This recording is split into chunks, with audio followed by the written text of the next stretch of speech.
नमस्कार, मी अर्चना। आज आपण बनवतोय अतिशय पौष्टिक आणि शरीराला चांगली अशी कढीपत्त्याची कोरडी चटणी।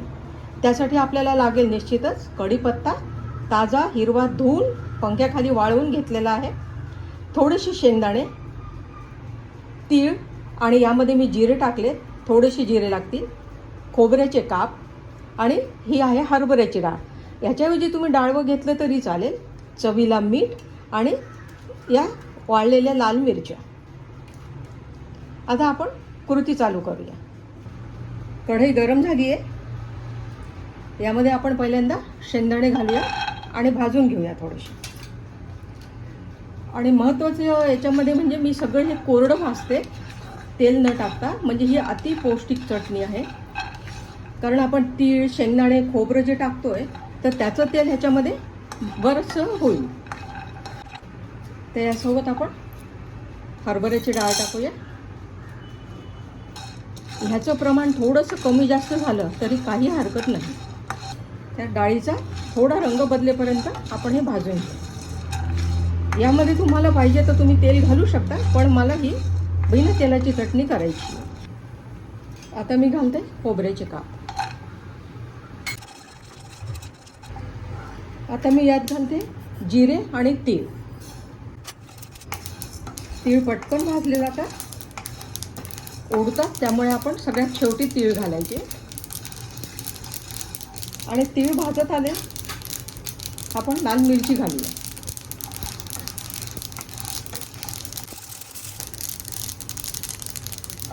आता हे आपण सगळं काढून घेऊ। सगळ्यांचा कसा रंग बदललाय, हरभऱ्याची डाळ खोबरं, गॅस एकदम बारीक केलाय। घालूया आपण कढीपत्ता। कढीपत्ता काय लवकर भाजला जातो। तर आपला कढीपत्ता चांगला भाजलाय, कुरकुरीत झालाय।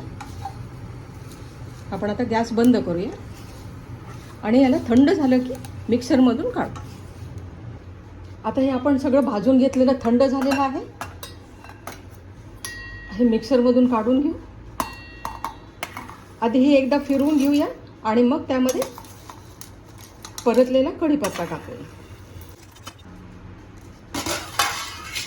हे आपलं थंड झालेलं आहे, आपण आता ह्याला एकदा फिरवून घेऊया। आपण हे एकदा मिक्सरमध्ये फिरवून घेतलेलं आहे। आता यामध्ये आपण मीठ घालूया चवीनुसार।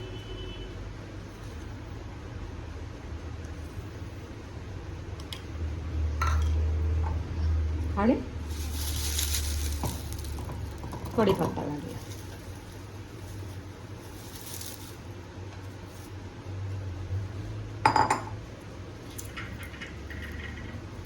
त्याला परत एकदा फिरवू।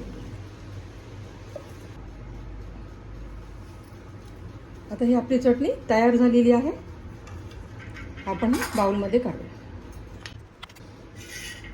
अतिशय पौष्टिक अशी ही आपली कढीपत्त्याची चटणी तयार झालेली आहे।